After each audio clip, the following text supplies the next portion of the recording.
من لەبەرەوە نەمویستوە حیزب دروست بکەم هەتاکو ئەو هەموو تەنازولانە نەکەم کە لەسەر ئەساسی مەنهەجەکەی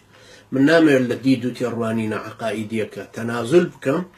بێم بڵێم وەڵا وەلی ئەمرە بڵێم وەڵا سەلەفیم بەڵام ئەویش وەلی ئەمرە وەڵا کاکە سەلەفیم و محەممەد بن عەبدولوهابیشم بە ئیمام قبوڵە بەڵام سەر بەو مەنهەجە نیم سەلەفیشم سەر بە مەنهەجی ئیمامی ابن تەیمیە ڕەحمەتی خوای لێ سەید قوتبیشم پێ قبوڵ و زەمانگی هەشتی شەیاد یەکەینەوە ئینشاءڵڵا پێشم وانیە مەسعود بەرزانی وەلی ئەمر بێ پێشم وانیە ئەو خوڕافاتە کە درستی کەین وڵا دیفاع لە خاکەکە و بەرامبەر بە داعشی دڕندە و داعشی و ئەوەی کە سەید ئەحمەدەی بەڕاستیەوە هەر بۆ ئەوە باشە خۆی بەو دەموچاوەوە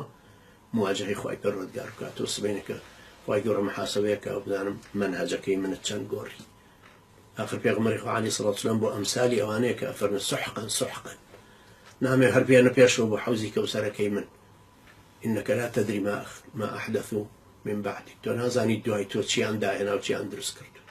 ئەوان داهێناوە کە ئێستا ڕازین بۆی